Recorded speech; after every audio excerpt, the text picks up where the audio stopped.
Hello students. आज मैं आपके लिए लेके आया हूँ कक्षा 12 की विस्टास बुक का first chapter the third level. इसके राइटर हैं जेक फिनी। यह एक बहुत ही रोमांचक कहानी है जो हमें रोमांच के ऐसे मोड़ पर ले जाकर छोड़ देती है जहाँ हमें कुछ समझ में ही नहीं आता कि क्या हुआ। कहानी का जो मेन कैरेक्टर है उसे ग्रैंड सेंट्रल स्टेशन के बारे में थोड़ा कुछ डाउट हो जाता है। उसे पता चलता है कि यहाँ थर्ड लेवल भी है और यहाँ पुराने ज़माने की ट्रेन चलती है। और आगे क्या होता है इसके लिए हम चैप्टर में पढ़ेंगे। तो आगे चैप्टर को पढ़ते हैं। चैप्टर का नाम है द थर्ड लेवल और इसके राइटर हैं Jack Finney. Before you read, have you ever had any curious experience which others find hard to believe? क्या आपको कभी कुछ ऐसा अनुभव हुआ है जो दूसरे लोगों को उस पर विश्वास ही नहीं हुआ हो? अब आगे पढ़ते हैं। The presidents of the New York Central and the New York, New Haven and Hartford railroads will swear on a stack of timetables that there are only two। जो न्यूयॉर्क जो सेंट्रल जो रेलवे स्टेशन है New York का, new heaven and जो हैटफोर्ड rail roads के जो अध्यक्ष हैं वो भी टाइम टेबल के ढेर पर ये हाथ रख के कसम खा के ये बोलेंगे कि केवल वहाँ पे दो ही है। बट आई से देयर आर थ्री, लेकिन मैंने कहा कि वहाँ पर तीन है। Because I have been on the third level of the Grand Central station, क्योंकि मैं जो ग्रैंड सेंट्रल स्टेशन का जो तीसरा तल है वहाँ मैं जाके आया हूँ, आंखों से देख के आया हूँ मैं। Yes I have taken the obvious step, हाँ मैंने तो एक अलग से कदम उठाया, आगे बढ़ के एक कदम उठा लिया मैंने। I talked to a psychiatrist friend of mine, मैंने मेरे एक मनोवैज्ञानिक दोस्त से बात करी इस बारे में कि मैं क्या देख के आया हूँ। Among others I told him about the third level at Grand Central station, मैंने उसे ग्रैंड सेंट्रल स्टेशन के तीसरे तल के बारे में बताया। And he said it was a walking dream wish fulfilment, और उसने कहा कि मेरे ये चलते फिरते सपने के सच होने जैसा है, यानी मैं कुछ ज़्यादा सोच रहा हूँ थोड़ा बहुत। He said I was unhappy, उसने कहा कि मैं खुश नहीं था। That made my wife kind of made, इस बात ने मेरी पत्नी को थोड़ा चिंतित कर दिया।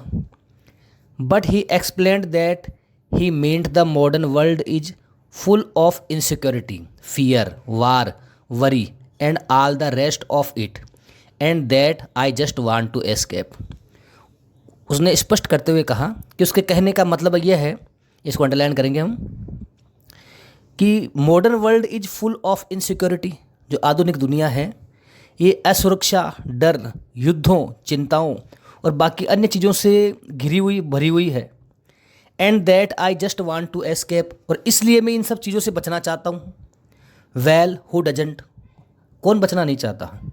एवरीबडी, सब बचना चाहते हैं। I know wants to escape, मैं जानता हूँ कि मैं बचना चाहता हूँ। But they don't wander down into any third level at Grand Central station, लेकिन जो भी बचना चाहते हैं वे ग्रैंड सेंट्रल स्टेशन के तीसरे तल में भटकते नहीं रहते हैं। वेंडर का मतलब होता है भटकना। But that's the reason he said, उसने कहा यही कारण है।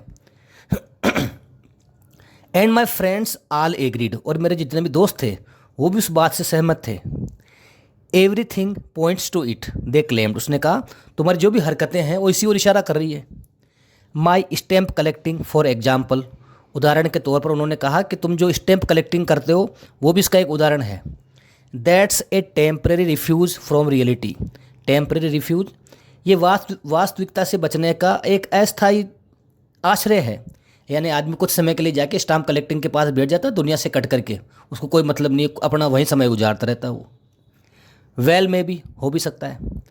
But my grand father didn't need any refuse from reality, लेकिन मेरे जो दादाजी थे जो कि स्टाम्प कलेक्टिंग करते थे उनको तो वास्तविकता से बचने की कोई ज़रूरत ही नहीं थी। Things were pretty nice and peaceful in his days, उन दिनों में तो जो चीज़ें थी वो एकदम शानदार थी और एकदम शांतिप्रिय थी, कोई परेशानी वाली बात ही नहीं थी। फ्रॉम ऑल आई हियर, जो भी मैंने सुना। And he started my collection, और उन्होंने मेरा डाक टिकट का कलेक्शन शुरू किया था। It's a nice collection too, ये वास्तव में बहुत अच्छा कलेक्शन था। Blocks of 4 of practically every US issue, जो भी यूएस के जो डाक टिकट जारी होते थे, ब्लॉक्स ऑफ 4 का मतलब होता है 4 डाक टिकट एक साथ जुड़े हुए, उनको एक साथ ले लेते थे वो। Blocks of for practically every US issue, जो भी यूएस के जो डाक टिकट जारी होते थे उनके 4 का सेट ले लेते थे वो। First day covers, first day cover क्या है इसके बारे में आगे आएगा। And so on. President Roosevelt collected stamps too, और जो प्रेसिडेंट रूजवेल्ट थे वे भी स्टाम्प कलेक्शन किया करते थे। प्रेसिडेंट जो रूजवेल्ट थे वे भी डाक टिकट इकट्ठा किया करते थे। वे अमेरिका के 32वें राष्ट्रपति थे, यानी वो उनको भी डाक टिकट इकट्ठा करने का शौक था। Anyway here's what happened at Grand Central. कोई बात नहीं, ग्रैंड सेंट्रल स्टेशन पे क्या हुआ। One night last summer I worked late at the office. पिछली गर्मियों की रात को मैं ऑफिस में देर रात तक काम कर रहा था। I was in a hurry to get uptown to my apartment. मैं मेरे अपार्टमेंट में जाने की जल्दी में था। So I decided to take the subway from Grand Central Station. इसलिए मैंने ग्रैंड सेंट्रल स्टेशन से मेट्रो लेने का निश्चय किया। Because it's faster than the bus, क्योंकि ये बस से थोड़ा तेज चलती है। Now I don't know why this should have happened to me. और अब मुझे पता भी नहीं है कि मेरे साथ क्यों हुआ। I am just an ordinary गाई। मैं एक साधारण आदमी हूँ, नेम्ड चार्ली, जिसका नाम चार्ली है। 31 ईयर्स ओल्ड, जो कि 31 साल का है। And I was wearing a 10 gabardine suit and a straw hat. और मैंने एक 10 गेबर्डिन सूट पहन रखा था और एक स्ट्रा हैट पहन रखा था विथ ए फैंसी बैंड, जिसके ऊपर एक अच्छा सा फीता लगा हुआ था। I passed a dozen men who looked just like me. मैं ऐसे दर्जनों आदमियों के पास से गुजरा जो मेरी तरह दिखाई दे रहे थे। And I wasn't trying to escape from anything. और मैं किसी भी चीज़ से बचने का प्रयास नहीं कर रहा था। I just wanted to get home to Louisa my wife. मैं मेरे घर जाना चाहता था, मेरी पत्नी लुइसा के पास में, यानी चार्ली की वाइफ का क्या नाम है, Louisa. I turned into Grand Central Station from Vanderbilt Avenue. मैं वेंडरबिट एवेन्यू से ग्रैंड सेंट्रल स्टेशन की तरफ मुड़ गया। And went down the steps to the first level. और प्रथम तल के लिए सीढ़ियों की तरफ चल पड़ा। Where you take trains like the 20th century, जहाँ आपको 20वीं शताब्दी के समय की ट्रेनें मिल जाती है। Then I walked down another flight to the second level. इसके बाद मैं चलता हुआ दूसरे तल की जो दूसरी सीढ़ियाँ हैं उन पर आ गया।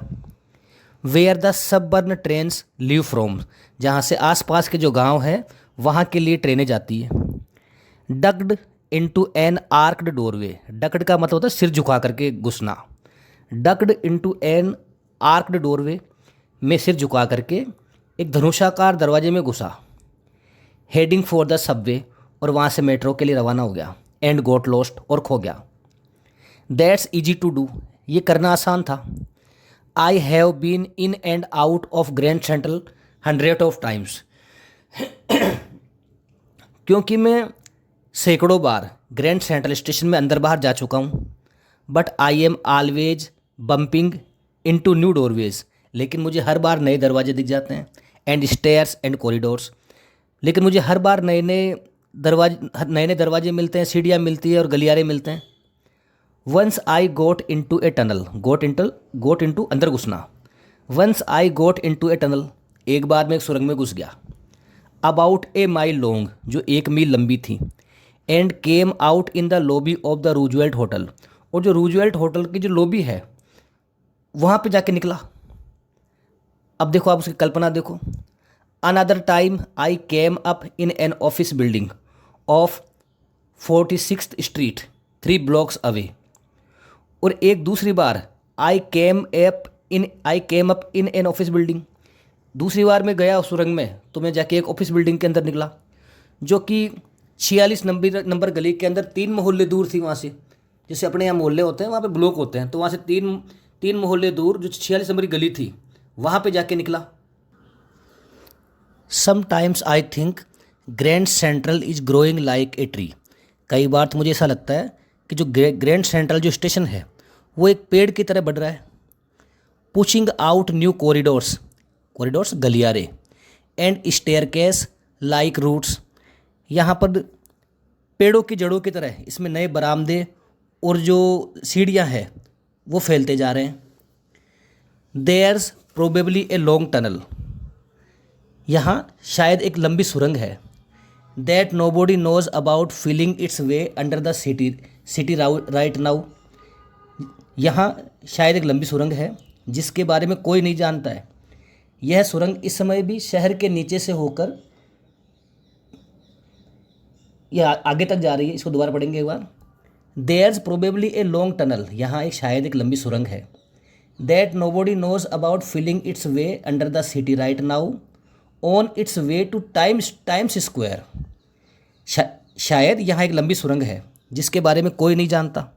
यह सुरंग इस समय भी शहर के नीचे से होकर टाइम स्क्वायर तक जा रही है, यानी उसको इतना डाउट हो गया उसको।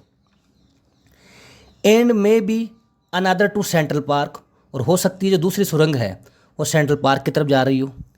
And maybe because for so many people through the years Grand Central has been an exit, a way of escape बच निकलना। Maybe that's how the tunnel I got into, और शायद क्योंकि कई वर्षों से जो ये जो टनल है, जो ग्रैंड सेंट्रल स्टेशन है, ये लोगों के लिए बाहर निकलने का द्वार रहा, एक बचने का तरीका है। हो सकता है मे भी इसीलिए सुरंग में चला गया हो। अब आगे पढ़ेंगे इसको। Maybe that's how the tunnel I got into, हो सकता है कि मे भी सुरंग में इसीलिए घुस गया हो।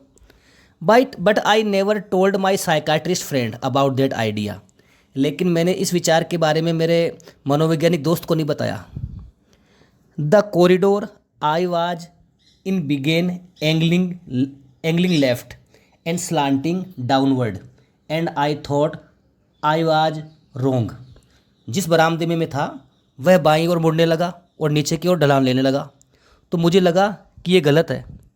But I kept on walking, लेकिन मैं चलता रहा। All I could hear was the empty sound of my own footstep, मुझे केवल जो आवाज़ सुनाई दे रही थी वो मेरे खुद के पैरों के चलने की आवाज़ सुनाई दे रही थी। And I didn't pass a soul, और मेरे पास से कोई भी नहीं गुजरा। Then I heard that sort of hollow roar ahead, that means open space and people talking, तभी मैंने आगे की ओर एक खोखली सी दहाड़ सुनी, जिसका मतलब है कि आगे जाके खुली जगह थी और लोग बातें कर रहे थे। The tunnel turned sharp left, जो सुरंग है अचानक से बाईं ओर मुड़ गई। I went down a short flight of stairs and came out on the third level at Grand Central station. I went down a short flight of stairs, मैं सीढ़ियों को पार करता हुआ नीचे आया। And came out on the third level at Grand Central station, और Grand Central station के तीसरे तल पर पहुंच गया। For just a moment I thought I was back on the second level, एक बार के लिए तो मैंने सोचा कि मैं वापस सेकेंड लेवल पर ही आ गया था। बट आई सा द रूम वाज स्मॉलर, लेकिन मैंने पाया कि जो कमरे थे छोटे छोटे थे।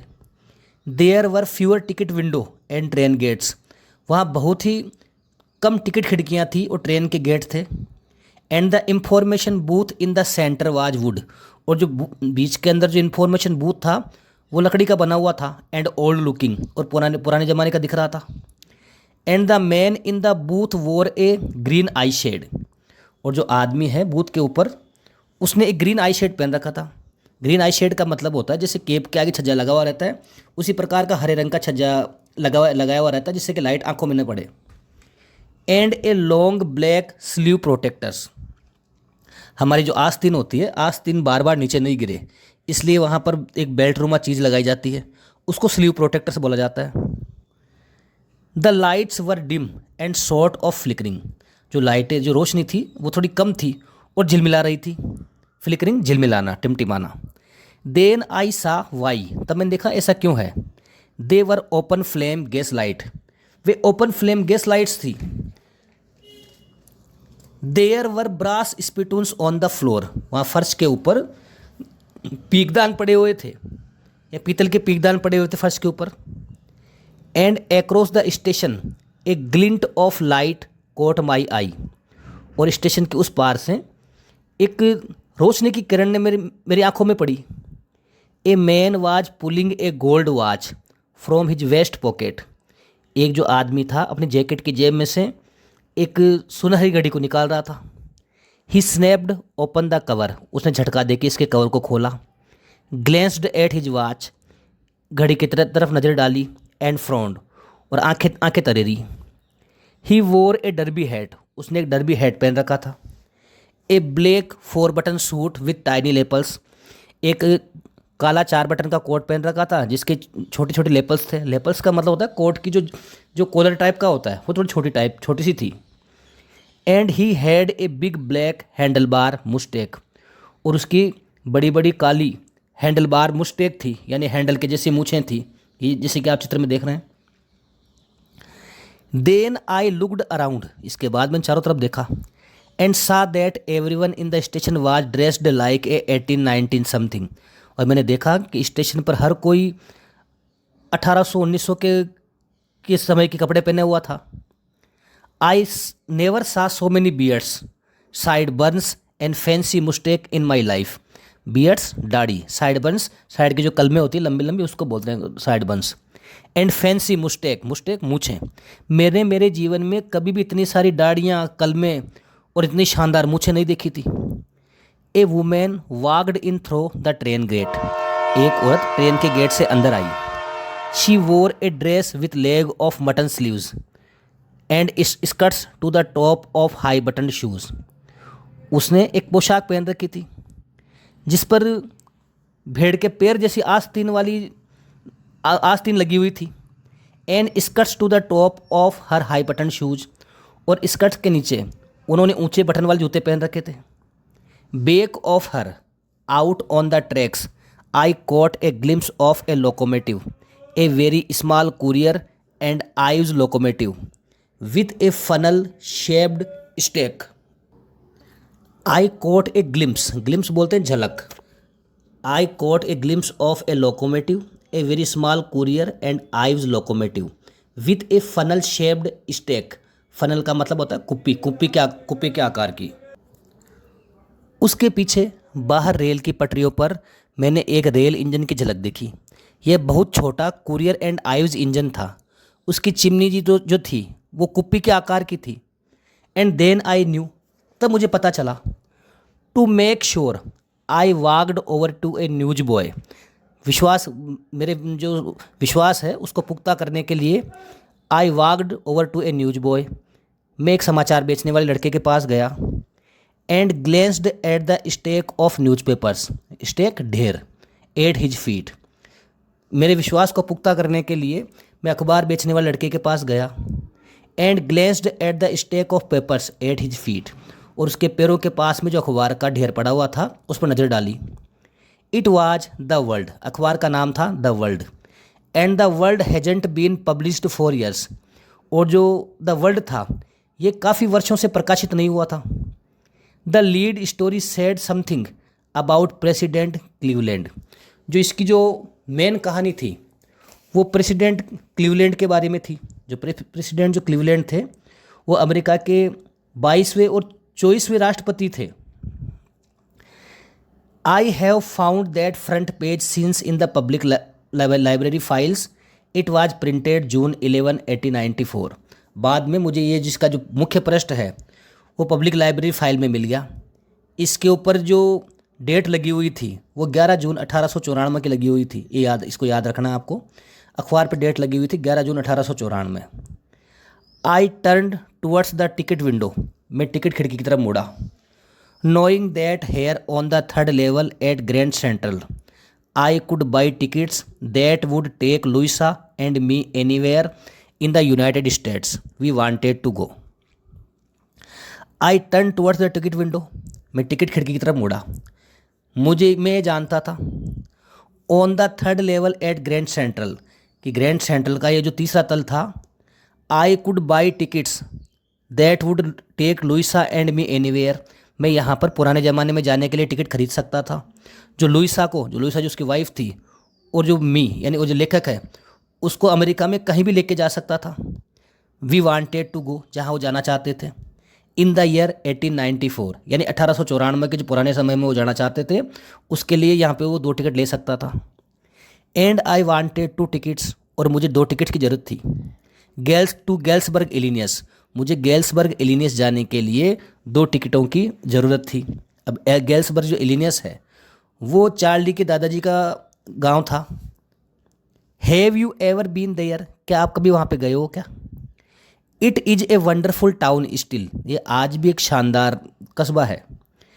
With big old frame houses, यहाँ बड़े बड़े ओल्ड फ्रेम हाउसेस है। ओल्ड फ्रेम हाउसेस का मतलब होता है जैसे कि 2 मंजिला मकान होते हैं जिनमें ईंटें गारे का प्रयोग नहीं होता है, अधिकतर हल्की चीज़ों का प्रयोग होता है। With big old frame houses, बड़े बड़े ओल्ड फ्रेम हाउसेस हैं। ह्यूज लॉन्स, बड़े बड़े बगीचे हैं। एंड ट्रेमेंडस ट्रीज, और विशालकाय पेड़ हैं। हुज ब्रांचेज मीट ओवरहेड, जिनकी शाखाएं ऊपर जाके मिल जाती है। एंड रूफ द स्ट्रीट, और गली के ऊपर जाके एक छत की तरह बना लेती है। And in 1894 summer evenings were twice as long and people sat out on their lawns, और 1894 में जो गर्मियों की जो शाम होती थी वो दोगुनी लंबाई की होती थी। And people sat out on their lawns, और जो लोग हैं वो अपने बगीचे में बैठे रहते थे। द मैन स्मोकिंग सिगार्स, जो आदमी है वो धूम्रपान करते रहते थे। एंड टॉकिंग क्वाइटली, और चुपचाप बात करते रहते थे। The women waving palm leaf fans, और जो औरतें हैं वो पंखे जलती रहती थी, जैसे अपने यहाँ होती थी बिजलियाँ, वो वैसे पंखे जलती रहती थी। With fire flies all around, चारों तरफ जुगनू उड़ते रहते थे। इन ए पीसफुल वर्ल्ड, एकदम शांति प्रिय जीवन था, दुनिया थी। To be back there with the first world war was still 20 years off, यानी वहाँ से जो दूसरा विश्व युद्ध होने में अभी 20 साल बाकी थे। And world war second over 40 years in the future, और जो वर्ल्ड वार जो सेकंड है वो भविष्य में 40 साल बाद में होने वाला था। I wanted 2 tickets for that, मैं उस पुराने ज़माने में जाने के लिए 2 टिकट खरीदना चाहता था। वो खिड़की के ऊपर गया। The clerk figured the fair, जो बाबू है जो टिकट देने वाला है उसने किराए को गिना। ही glanced at my fancy headband, उसने मेरे फैंसी जो टॉप के ऊपर जो बैंड लगा हुआ था उसको ध्यान से देखा। But he figured the fair, किंतु उसने जैसे ही किराए को गिना। And I had enough for 2 cost tickets, और मेरे पास 2 टिकटों के लिए पर्याप्त पैसे थे, वन वे, एक तरफ के लिए। But when I counted out the money and looked up, लेकिन मैंने जैसे ही पैसों को गिना और ऊपर देखा। The clerk was staring at me, तो जो बाबू था वो मुझे घूर रहा था। ही नोडेड एट द बिल्स, उसने मेरे पैसे देख के उसने सिरे ला दिया। दैट आंट मनी मिस्टर ये पैसे नहीं है, he said. And if you are trying to skin me, अगर तुम मुझे धोखा देने का प्रयास कर रहे हो, you won't get very far, तो मैं तुमको ज़्यादा दूर जाने नहीं दूंगा। And he glanced at the cash drawer beside him, और उसने अपने पास में जो कैश ड्रावर पड़ा हुआ था उस पर नज़र डाली। Of course the money was old style bills, वास्तव में जो धन था वो पुराने ज़माने का था। Half again as big as the money we use nowadays, जिस धन को हम आज काम में लेते हैं उससे दोगुने आकार का था। एंड डिफरेंट लुकिंग, और एकदम अलग दिखाई देता था। I turned away and got out fast, मैं मुड़ा और तेज़ी से बाहर आ गया। There's nothing nice about jail even in 1894, और जेल जाना वैसे भी सही नहीं होता है, चाहे 1894 में क्यों नहीं जाऊँ। एंड दैट वाज दैट, और यही बात थी। I left the same way I came, मैं जिस रास्ते से गया था उसी रास्ते से वापस आ गया। I suppose next day during lunch hour I drew $300 out of the bank, अगले दिन लंच के दौरान मैंने बैंक जा कर के बैंक से $300 निकलवा लिए। नियरली ऑल वी हैड, जितने मेरे पास थे सब निकलवा लिए। And bought old style currency, और उससे पुराने ज़माने की करेंसी खरीद ली। That really worried my psychiatrist friend, जी इस बात ने मेरे मनोवैज्ञानिक दोस्त को वास्तव में परेशान कर दिया। ये तो पैसे भी चेंज करवा रहे हैं, इसका मतलब इन्होंने सीरियस ले लिया बात को। You can buy old money at almost any coin dealer, आप you can buy old money at almost any coin dealers. आप किसी भी पुराने सिक्के बेचने वाले से you can buy old money at almost any coin dealer. आप किसी भी सिक्के बेचने वाले से पुराने ज़माने की मुद्राएं खरीद सकते हो। बट यू हैव टू पे ए प्रीमियम, लेकिन आपको इसके लिए कुछ अतिरिक्त धन देना पड़ता है। माई $300 boat less than 200 in old style bills. यानी जो लेखक है उसने बैंक से $300 निकलवाए और $300 के बदले में उसे $200 से भी कम पुराने ज़माने की मुद्रा मिली। ये पूछा जाता है कि उसने बैंक से कितने रुपए निकलवाए, तो आपको याद रखना है कि बैंक से $300 निकलवाए थे उसने और उसको $200 के आसपास उसको पुराने ज़माने की मुद्रा मिल गई। बट आई डिडेंट केयर, लेकिन मुझे चिंता नहीं थी। Eggs were 13 cents a dozen in 1894। लेकिन मुझे चिंता नहीं थी क्योंकि 1894 के अंदर जो अंडे थे वो 13 रुपये दर्जन मिल रहे थे, तो इतना सस्ता था। But I have never again found the corridor that leads to the third level at Grand Central station. लेकिन मुझे दोबारा वो गलियारा मिला ही नहीं जो मुझे ग्रैंड सेंट्रल स्टेशन के तीसरे तल पर ले जाता। Although I have tried often enough, हालांकि मैंने काफ़ी प्रयास किया लेकिन मुझे नहीं मिला। Louisa was pretty worried when I told her all this. जो लुइसा थी वो भी इसके बारे में बहुत ज़्यादा चिंतित हो गई जब मैंने उसे इसके बारे में बताया। And didn't want me to look for the third level anymore. Look for ढूंढना, और वो नहीं चाहती थी कि मैं थर्ड लेवल और ज़्यादा ढूंढूं। And after a while I stopped, और बाद में मैं रुक गया। I went back to my stamps, मैं मेरे वापस डाक टिकटों के पास चला गया। But now we are both looking every weekend, और अब हम दोनों ही ढूंढ रहे हैं हर सप्ताह के अंत में। Because now we have proof that the third level is still there, और अब मेरे पास इस बात का पक्का सबूत है कि जो थर्ड लेवल है वो होता है। My friend Sam winner disappeared. मेरा जो दोस्त था सैम विनर वो गायब हो गया था। नो बॉडी न्यू वेयर, किसी को पता नहीं कहाँ चला गया। But I sort of suspected because Sam's a city boy. लेकिन मुझे इस बात का डाउट था क्योंकि जो सैम था वो एक शहर का लड़का था। And I used to tell him about Galesburg, और मैं उसे गेल्सबर्ग के बारे में बताता रहता था। I went to school there, मैं वहाँ स्कूल जाया करता था। And he always said he like the sound of the place, और वो हमेशा बोलता था कि वहाँ के बारे में बातें सुनना उसे अच्छा लगता है। And that's where he is all right in 1894, और वो वहीं चला गया था उसमें 1894 के अंदर। Because one night fussing with my stamp collection, एक रात्रि को जब मैं मेरे स्टैम्प कलेक्शन से उलझा हुआ था। I found well do you know what A first day cover is. क्या आपको पता है फर्स्ट डे कवर क्या होता है? इसको ध्यान से सुनना है, अंडरलाइन करना है, प्रश्न बनेगा इसका कि फर्स्ट डे कवर क्या होता है। When a new stamp is issued, जब कोई नया डाक टिकट जारी किया जाता है। स्टैम्प कलेक्टर्स बाई सम, तो जो डाक टिकट इकट्ठा करने वाले हैं कुछ एक को खरीद लेते हैं। And use them to mail envelope to themselves on the very first day of sale, और जिस दिन इसे जारी किया जाता है उस दिन इसको लिफाफे के ऊपर लगा करके खुद के पते पर डाक में डाल देते हैं। And the post mark proves the date, और जो ऊपर जो मोहर लगती है वो डेट का सबूत हो जाती है। The envelope is called first day cover, इस लिफाफे को फर्स्ट डे कवर कहा जाता है। इसको आप दोबारा सुनो एक बार, ये बहुत ज़्यादा इंपॉर्टेंट है। When a new stamp is issued, जब कोई नया डाक टिकट जारी किया जाता है। स्टैम्प कलेक्टर्स बाई सम, डाक टिकट खरीदने वाले कुछ एक को खरीद लेते हैं। And use them to mail envelope to themselves, और इसका प्रयोग लिफाफे पर लगा करके अपने आप को भेजने के लिए करते हैं। On the very first day of sale, जिस दिन जारी होता है उसी दिन। And the post mark proves the date, और जो ऊपर जो मोहर लगती है वो पते का सबूत हो जाती है। The envelope is called first day cover, इसी लिफाफे को फर्स्ट डे कवर कहा जाता है। दे आर नेवर ओपनड, इसे कभी खोला नहीं जाता है। You just put blank paper in the envelope, क्योंकि आप लिफाफे के अंदर खाली कागज डालते हो तो खोलने की जरूरत कहाँ पड़ गई। That night among my oldest first day covers, I found one that shouldn't have been there. उसी रात्रि को मेरे जो पुराने फर्स्ट डे कवर्स लिफाफे थे, I found one, मुझे एक ऐसा मिला that shouldn't have been there, जो वहाँ नहीं होना चाहिए था। बट देयर इट वाज, लेकिन वहीं पर था। It was there because someone had mailed it to my grandfather.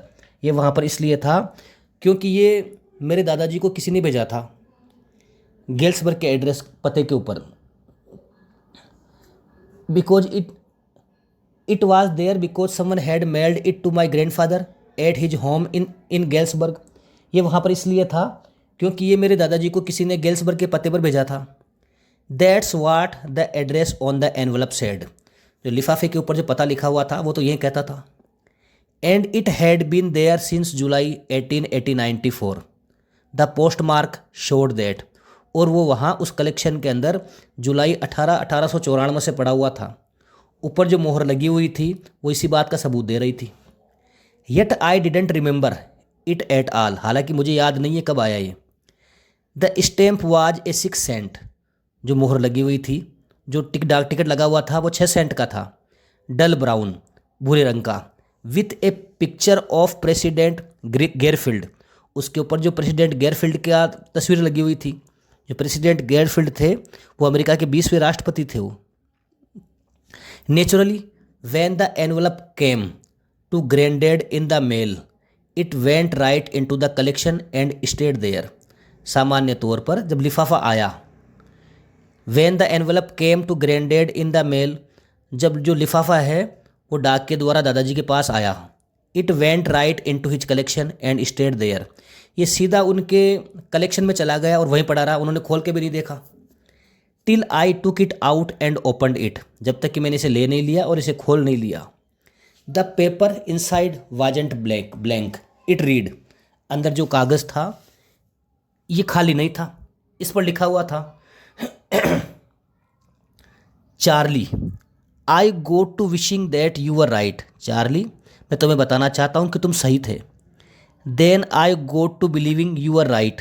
मैं भी विश्वास करने लगा हूँ कि तुम सही थे। And Charlie it is true. हाँ चार्ली, ये बिल्कुल सही है। I found the third level. मुझे थर्ड लेवल मिल गया है। I have been here 2 weeks. मैं यहाँ 2 सप्ताह से रह रहा हूँ।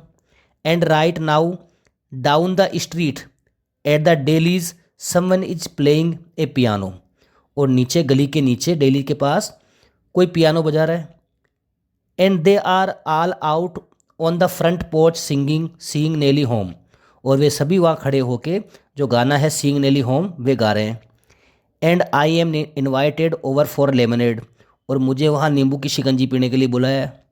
कम ऑन बैक, तुम भी वापस आ जाओ Charlie. And Louisa keep looking till you find the third level. Third level को ढूंढना जारी रखो जब तक तुम्हें थर्ड लेवल नहीं मिल जाता है। It is worth it believe me. ये वास्तव में बहुत देखने लायक है, विश्वास करो मेरा। The note is signed Sam. जो लेटर था उस पर साइन किए हुए थे Sam. At the stamp and coin store I go to. मैं जो जहाँ डाक टिकट और जो पुराने सिक्के मिलते थे मैं वहाँ पे गया। I found out that Sam bought $800 worth of old style currency. जब मैं जहाँ पुराने डाक टिकट मिलते थे और जो पुराने सिक्के मिलते थे वहाँ पे गया तो मैंने पाया कि सैम ने वहाँ से पुराने ज़माने के $800 खरीदे थे। Worth of old style currency, जो सैम है उसने उस दुकान से पुराने ज़माने की $800 की मुद्रा खरीदी थी। That ought to set him up in a nice little hay feed and grain business. इससे उसका भूसे, चारे और अनाज का छोटा सा व्यवसाय स्थापित हो सकता था। ही always said that's watt he really wished he could do. वो हमेशा कहता था कि काश वो ऐसा कर सकता। And he certainly can't go back to his old business. और अब वास्तव में अपने वो पुराने व्यवसाय की तरफ नहीं जा सकता था। नोट इन गेल्सबर्ग इलिनियस। गेल्सबर्ग इलिनियस में नहीं जा सकता था इन 1894 में। हिज ओल्ड बिजनेस, अपने पुराने व्यवसाय में। क्यों? Why? Sam was my psychiatrist. क्योंकि जो सेम था वो मेरा साइकाट्रिस्ट दोस्त था और वापस वो अपने पुराना जो व्यवसाय था उसमें नहीं जा सकता था। कारण था कि वो टाइम ट्रेवल करके चला गया था। तो आपको ये चैप्टर कैसा लगा कमेंट्स में अपनी राय ज़रूर दें। और आपको अगर चैप्टर अच्छा लगा हो तो चैप्टर को देखते रहिए, सब्सक्राइब करते रहिए।